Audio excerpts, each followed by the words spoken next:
Hello football lovers, berjumpa lagi dan lagi dengan Kakak Spasi. Kali ini Kakak sudah menyiapkan berita-berita terupdate seputar dunia sepak bola untuk kalian semua. Selamat menyaksikan.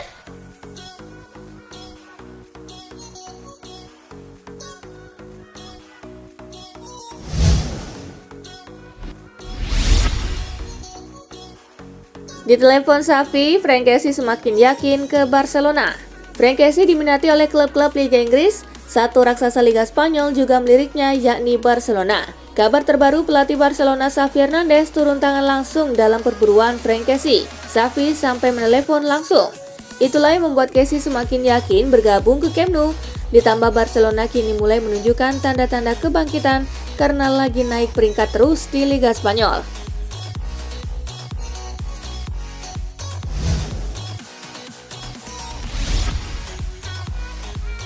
Neymar di ujung tanduk. Neymar mendapat sambutan buruk ketika Paris Saint-Germain menang atas Bordeaux oleh fans PSG sendiri. Nasib Neymar pun berada di ujung tanduk. PSG berencana melepasnya di musim panas mendatang. Pemain berusia 30 tahun itu sebenarnya masih terikat kontrak sampai tahun 2025, tetapi melihat performanya di musim ini yang jeblok, bisa saja PSG melepasnya sekaligus mengurangi beban gaji. Asal tahu saja, gaji Neymar cukup besar. Neymar dibayar sebesar 11,9 miliar rupiah per pekan.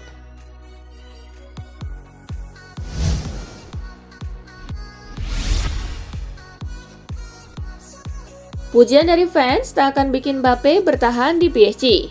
Tersingkirnya PSG dari Liga Champions di tangan Real Madrid membuat supporter Les Parisiens berang. Nama-nama seperti Lionel Messi dan Neymar pun mendapat cemoohan. Namun hal berbeda dialami Mbappe. Meski demikian, sorakan yang diberikan oleh supporter kepada Messi dan Neymar tak membuat Mbappe terkesan. Ia justru kecewa melihat apa yang dialami oleh dua rekannya tersebut. Reaksi supporter PSG diyakini tak akan mempengaruhi Mbappe dalam mengambil keputusan di musim panas nanti, apakah memilih bertahan di Parc des Princes atau cabut ke klub lain.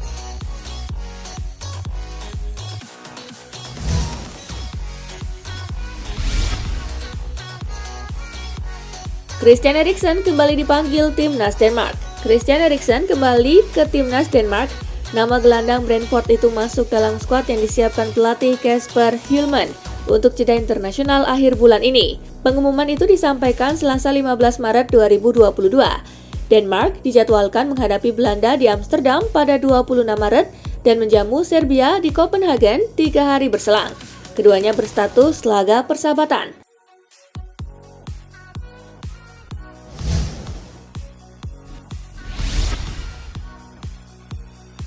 Chelsea minta laga Piala FA melawan Middlesbrough digelar tertutup. Chelsea meminta laga perempat final Piala FA melawan Middlesbrough akhir pekan ini digelar tanpa penonton. Dilaporkan Sky Sport, permintaan itu diajukan Chelsea karena mereka tak bisa menjual tiket kepada supporter. Baik laga kandang maupun tandang, ini merupakan imbas dari sanksi yang dijatuhkan kepada Roman Abramovich. Kondisi saat ini membuat Chelsea merasa mereka tak punya keuntungan dari sisi olahraga, dan sebab itu mereka meminta kepada Federasi Sepak Bola Inggris agar laga digelar tertutup demi asas keadilan di tengah situasi saat ini. Permintaan itu bukannya tanpa kritik, Middlesbrough jelas-jelas menolaknya, apalagi 30.000 tiket yang mereka siapkan untuk laga ini sudah ludes terjual.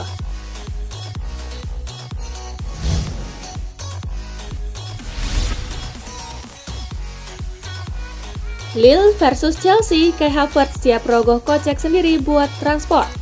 Pembekuan aset Abramovich bikin Chelsea kini terganggu operasionalnya. Mereka tak bisa belanja dan memperpanjang kontrak pemain.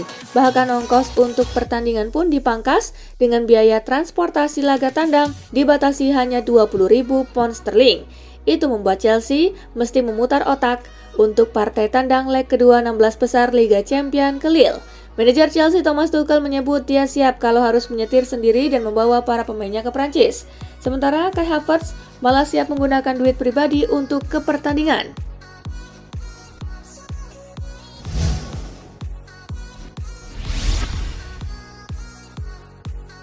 Juventus versus Villarreal, dibala kembali, Allegri ungkap kondisi skuad Sinyonya tua. Juventus akan menjamu Villarreal di Allianz Stadium pada Kamis dini hari nanti. Kedua tim sudah melakoni leg pertama di Spanyol yang berakhir imbang 1-1. Massimiliano Allegri membeberkan kondisi skuadnya jelang menghadapi Villarreal di leg kedua 16 besar Liga Champions 2021-2022. Sejumlah pemain andalan pun siap kembali seperti Paulo Dybala.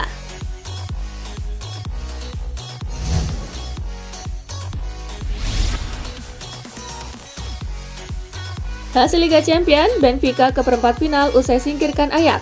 Duel Ajax versus Benfica digelar di Johan Cruyff Arena. Kedua tim bermain imbang 2-2 di leg pertama di markas Benfica. Ajax tampil dominan di babak pertama. Tuan rumah menciptakan sejumlah peluang yang mengancam gawang Benfica, namun tim tamulah yang malah berhasil mencetak gol di menit ke-77 berkat aksi Darwin Núñez. Hingga laga usai, Ajax tak mampu mencetak gol balasan. Benfica lolos ke perempat final Liga Champions dengan keunggulan agregat 3-2.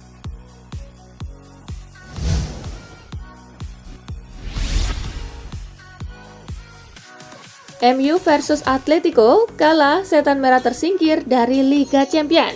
Bermain di Old Trafford, satu-satunya gol Atletico hadir berkat sundulan Renan Lodi di menit ke-41.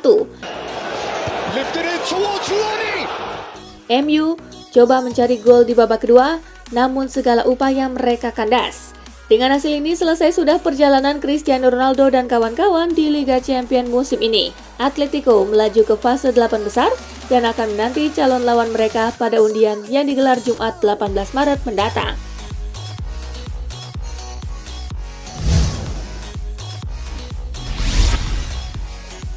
Cristiano Ronaldo tumpul lawan Atletico Madrid. Cristiano Ronaldo tak bisa berbuat banyak saat MU bertemu Atletico Madrid di leg kedua babak 16 besar Liga Champions. MU harus tersingkir usai kalah dengan skor 0-1 dan membuat agregat menjadi 1-2. Ronaldo yang bermain sejak awal pertandingan tak mampu menciptakan satu shot sama sekali. Menurut Opta, ini kali Ronaldo tak bisa membuat shot dalam karirnya di Liga Champions selama mentas 90 menit. Sebelumnya Ronaldo juga melakukannya saat MU bertemu Panathinaikos di tahun 2003 dan kalah membela Real Madrid di laga lawan Barcelona Mei 2011.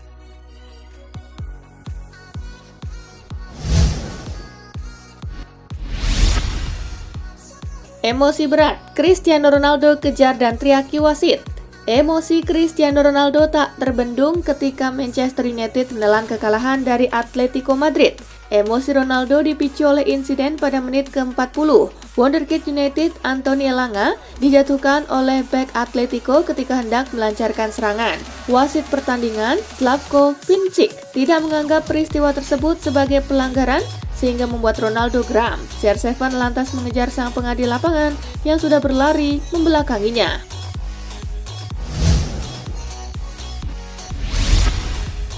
MU versus Atletico, fans setan merah ngamuk, Diego Simeone dilempar botol usai laga. Diego Simeone dilempari botol oleh pendukung Manchester United saat ia meninggalkan lapangan setelah Atletico Madrid mendepak setan merah di Liga Champions. Pelatih berkebangsaan Argentina itu memilih langsung meninggalkan lapangan dan tidak ikut merayakan kemenangan bersama para pemainnya. Saat berlari menuju lorong pemain, Diego Simeone menjadi sasaran kemurkaan fans setan merah yang tampak melempari botol dan air ke arah sang pelatih.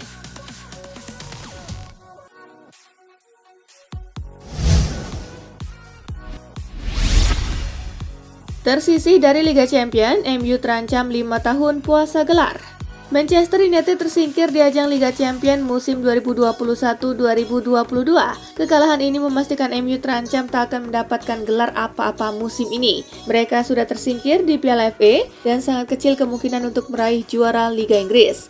Itu artinya sudah 5 tahun MU berpuasa gelar terhitung sampai musim ini. Terakhir kali MU meraih gelar juara yakni musim 2016-2017. Saat itu MU menjadi juara Liga Eropa di bawah arahan Jose Mourinho.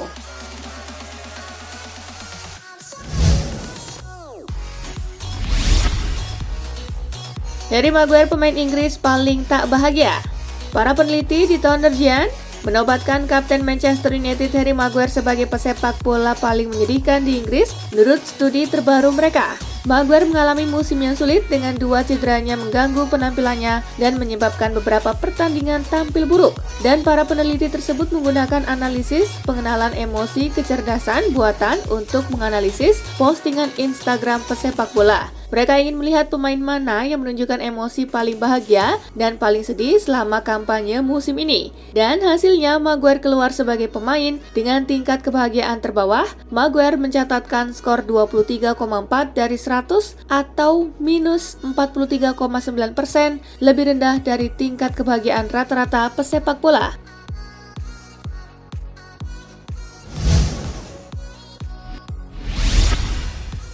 Juventus versus Villarreal, Manuel Locatelli ingatkan pentingnya komitmen di lapangan. Gelandang Juventus FC Manuel Locatelli mengklaim bahwa komitmen tim akan sangat penting saat melawan Villarreal FC besok. Komitmen akan menjadi kuncinya, kami harus memiliki lebih banyak tekad dan keinginan untuk menang, kata Locatelli saat konferensi pers pra-pertandingan. Mudah-mudahan kami akan berhasil memenangkan pertandingan. Kami telah meningkat sebagai sebuah grup. Kami bersatu dan ada suasana yang berbeda. Kami melakukannya dengan baik dan kami bahagia. Lanjut Locatelli.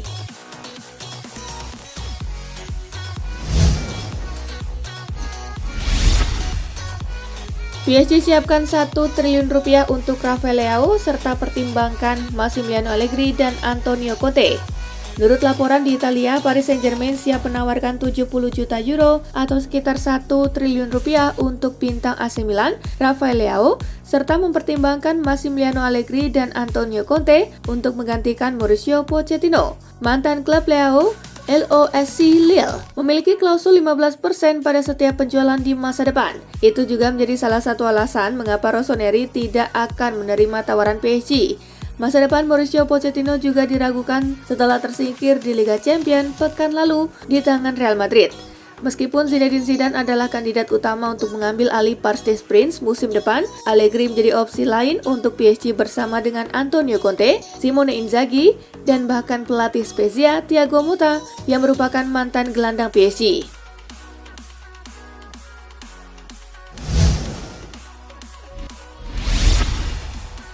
Ini alasan AC Milan tak kunjung perpanjang kontrak Paolo Maldini yang habis musim ini. Kontrak Paolo Maldini sebagai direktur AC Milan bakal habis akhir musim ini. Namun Rossoneri punya alasan khusus untuk tak cepat-cepat memperpanjangnya. Meski demikian, Rossoneri rupanya punya alasan khusus terkait keputusan mereka. Dilansir La Gazzetta dello Sport, keputusan untuk menunda pembicaraan kontrak baru dengan Maldini dan Massara dikarenakan pihak klub ingin fokus dengan performa tim pada saat ini. Di sisi lain, pihak klub pun yakin bahwa Paolo Maldini dan Ricky Massara akan bertahan di AC Milan, sehingga perpanjangan kontrak itu dinilai hanya menjadi formalitas yang bisa diselesaikan belakangan.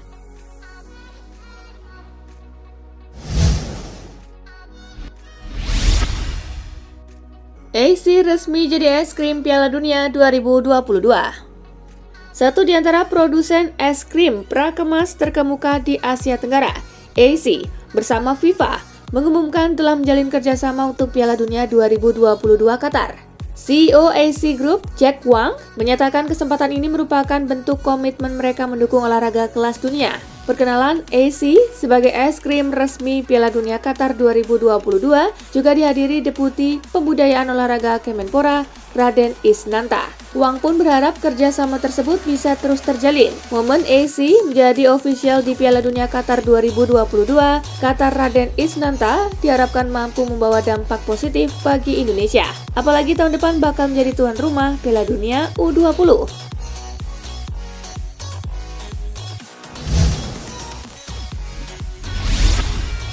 Nah itulah tadi guys, kumpulan berita menarik dan terupdate dari Kakak Spasi. Simak terus ya berita-berita terupdate lainnya dari Kakak Spasi yang pastinya akan Kakak update di Spasi Football News.